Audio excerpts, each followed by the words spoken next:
Baroda medical college के 75 साल पूर्ण होने के चलते प्लेटिनम जुबली सेलिब्रेशन के तहत कई तरह के कार्यक्रम आयोजित करवाए जा रहे हैं।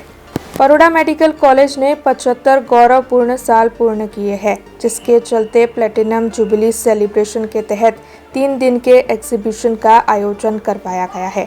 आपको बता दें कि बीएमसी कैंपस पर ये आयोजन हो रहा है, जहां पर 1000 से ज़्यादा प्रतिनिधि अपनी मौजूदगी दर्ज करवाने वाले हैं।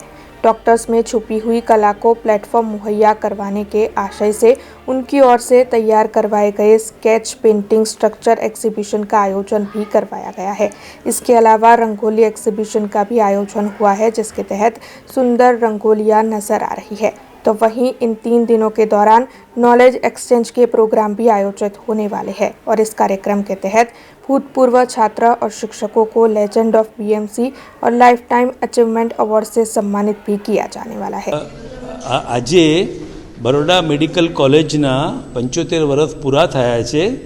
एना उपलक्ष्यमां बड़ौदा कॉलेजमांथी जे पास थईने डॉक्टर थई गया जेने एल्युमिनाई कहेवामां आवे एनुं एक फंक्शन राख्યું છે જે 3 દિવસ ચાલશે 5, 6 અને 7 અને એ આખું જ ફંક્શન અહીંયા મેડિકલ કોલેજના કેમ્પસમાં જ થઈ રહ્યું છે અને એ કેમ્પસની અંદર ઘણી બધી પ્રવૃત્તિઓ થઈ રહી છે, જેમાં એક પ્રવૃત્તિમાં મોટા પાયા પર પેઇન્ટિંગ એક્ઝિબિશન છે, પોએટ્રી અને લિટરરી આર્ટનું એક્ઝિબિશન છે, ફોટોગ્રાફ્સનું એક્ઝિબિશન છે, સ્કલ્પચરનું છે અને રંગોળીનું પણ એક્ઝિબિશન છે।